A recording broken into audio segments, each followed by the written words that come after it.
So, let me start with this quotation. Then also the meetings guest of Greek renown, eloquent in Hebrew as well as in Greek and Latin, exemplar of the virtues and the world's teacher.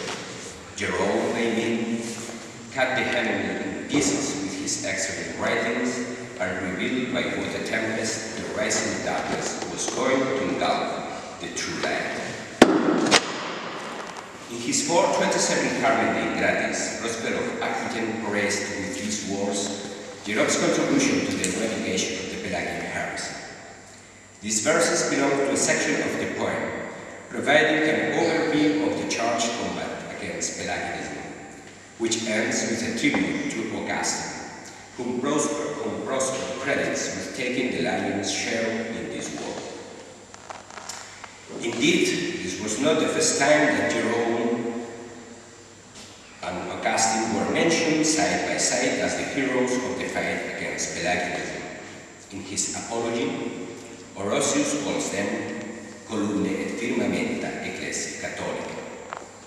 Besides, in 416, the letter of the Council of Milan to Pope Innocent I also referred to the struggle of Frater et Compresbyter Noster Hieronymus in defense of God's grace and of the truth of the Catholic faith against Pelagius. Yet, Jerome's role in the Pelagian controversy has received little attention among the scholars compared to Augustine's one. This is due to a number of factors, the major one probably being the pervading influence of Augustine's theology of grace and predestination throughout Christian history. As Augustine himself acknowledged, his theology of grace developed mainly as a response to the views attributed to Pelagius and his alleged followers. If compared with the well-defined Augustinian system, Jerome's anti-Pelagian work seems to lack consistency and coherence. His display of biblical erudition in the Dialogus Adversus Pelagianus, for instance, seems rather out of place. We should not forget that when the Pelagian controversy erupted, Jerome was an old and often sick man. Indeed, he willingly handed over to Augustine the leadership of the fight against Pelagius. For the sake of unity, he decided to keep silence over his disagreement with Augustine regarding the origin of the Sur. In his letter 134 to Augustine, written shortly after the acquittal of Pelagius in the Synod of Diospolis, Jerome wrote, you have the text here in the slide, I have decided to love you, to respect you, to honor you, to admire you, and to defend your views as if they were my own. We could also mention the Laus Augustini at the end of the dialogue, and letter 141, which is indeed an encomium of Augustine, whom Jerome styles the restorer of the ancient faith, condito antiquae cursum fidei. In his letter 143 to Augustine and Melitius of Tagaste, Jerome also congratulated them for having slain the Celestine heresy. Despite these enthusiastic statements, there exist obvious disagreements between Jerome and Augustine as regards anthropology and theology of grace, and as regards their definition of the Pelagian heresy. This has not escaped the attention of modern scholars.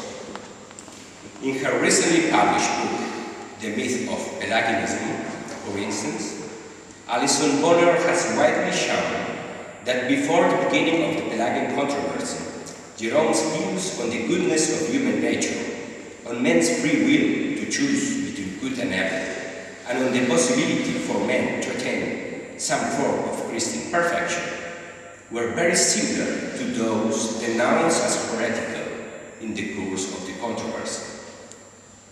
Yet, in my opinion, Bonner has probably gone too far in asserting that Jerome was compelled to take a clear stance against Pelagius by fear of being himself accused of heresy on the grounds that, in the past, he had held the same views as Pelagius then held.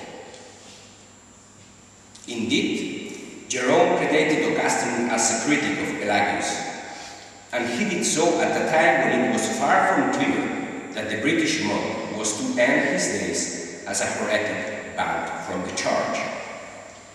As Jerome lets Augustine know in his letter 134, after his acquittal at the Synod of Diospolis in December 415, Pelagius benefited from libertas predicandi et docendi, as he had done before the Synod.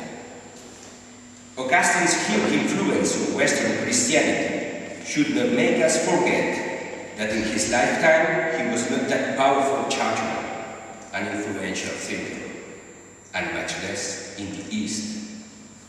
Consequently, Jerome's firm stance against Pelagius, with whom he shared so many viewpoints, was hardly due to pressures from Augustine and the new Orthodox he championed. In my opinion, it rather responded to dynamics internal to the Palestinian Church.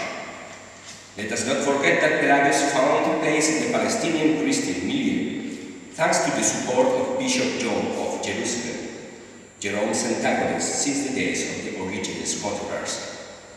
Elizabeth Clark has shown how social networks affected late and theological controversies. When Augustine approached Jerome to recruit him for his anti-Pelagian campaign, Jerome was already preparing his own presentation of the Pelagian heresy, one which differed in many respects from Augustine's.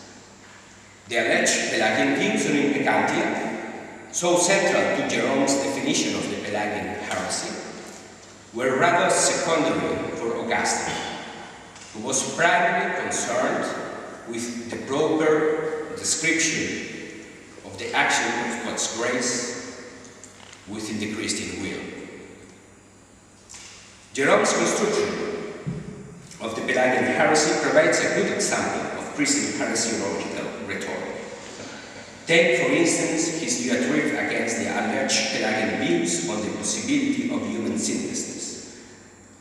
Jerome selected some statements by Pelagius, isolated them from their original parenetical context, and drew from them unwarranted conclusions that he made into elements of an anthropological and theological system, granting humans the ability to attain the equalitas Dei. A state of perfection, so follows Jerome's reductio ad absurdum, that neither the apostles nor the prophet Jeremiah were able to achieve. It is worth remembering here that Pelagius was primarily a spiritual advisor, led to anthropological and theological speculation only by the need to respond to the criticism of his adversaries.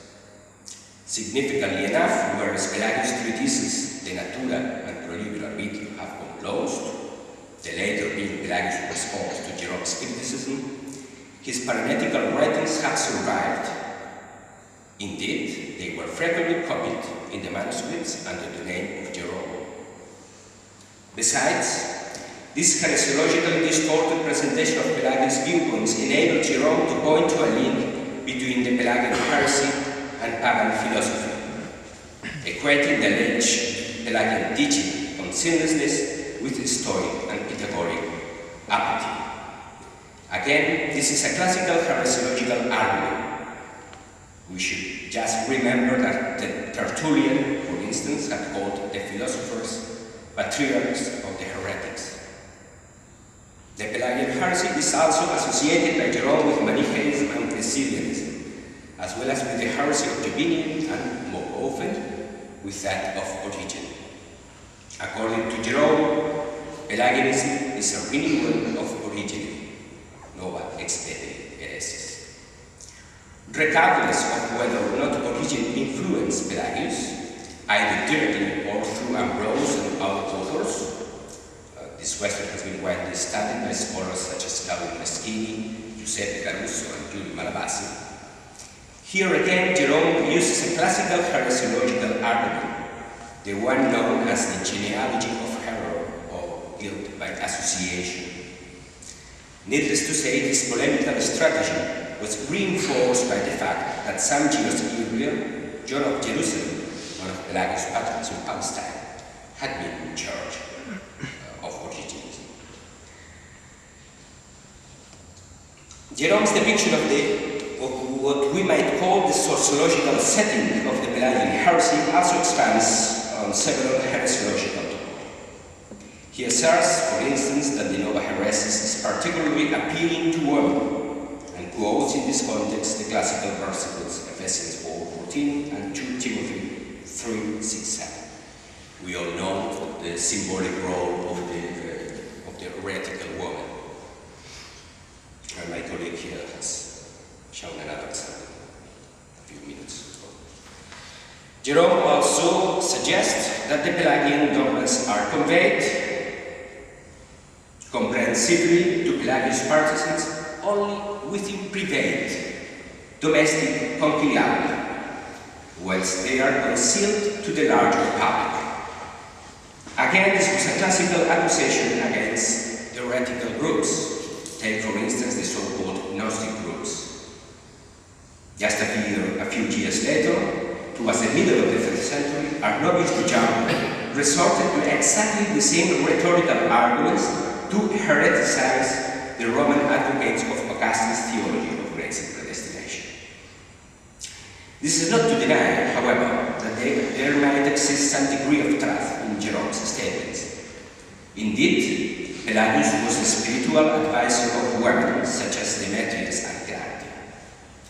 Besides, Jerome's letter to Ctesiphon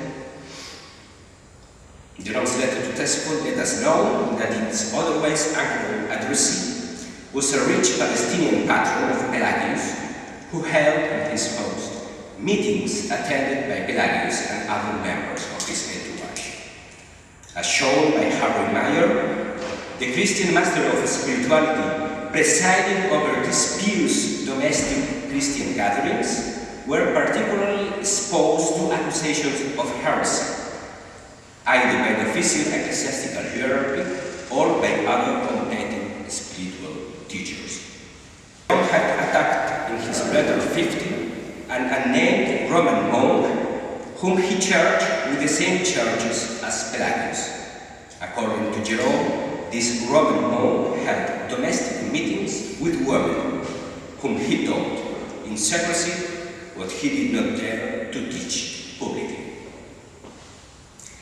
Jerome's letter 138 to Riparius furnishes another interesting example of anti-heretical rhetoric. In this letter, Jerome presents Pelagius, who at the time had been forced by the imperial authorities to leave Palestine. He presents him as a new Lucius Sentius Catilina. This comparison with the political conspirator par excellence somehow echoes the anti-heretical legislation of the Theodosian dynasty, which frequently presents heresies as causing riots and dividing the Christian society into factions.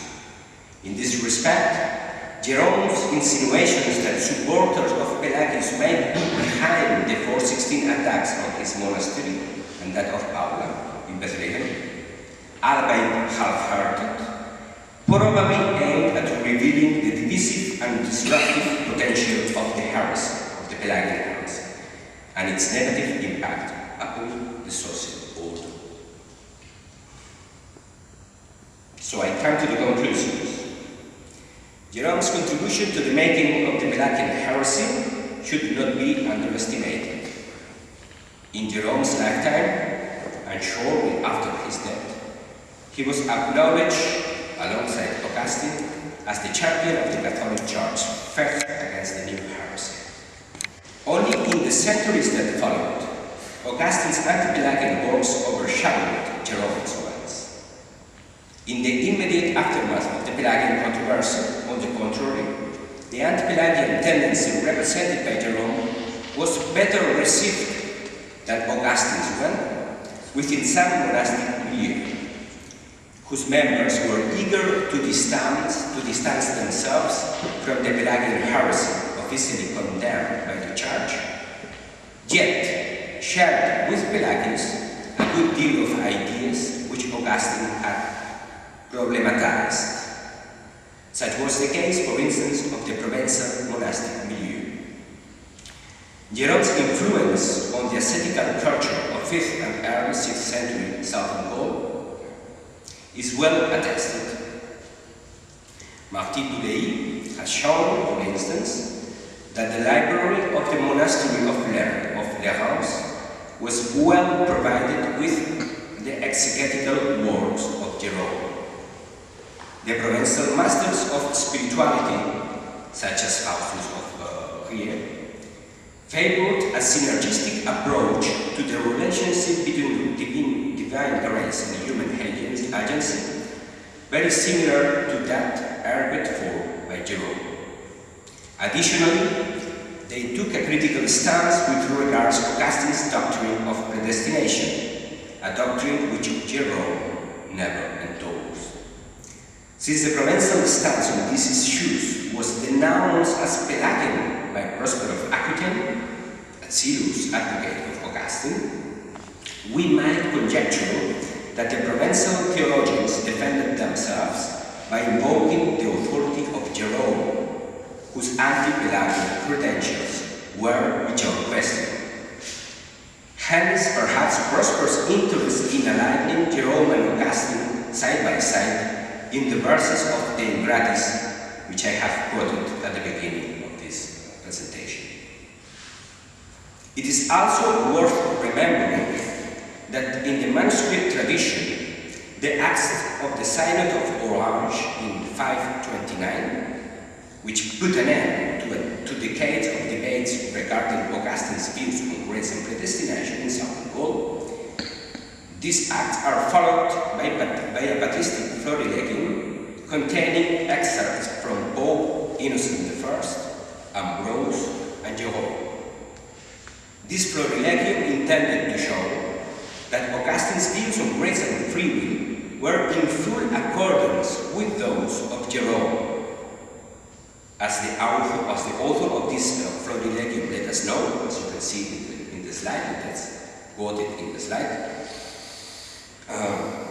it seems that not everybody in Provence was of the same opinion. On this purpose, the florilegium included the Laus Augustini at the end of Jerome's dialogue against the Pelagians.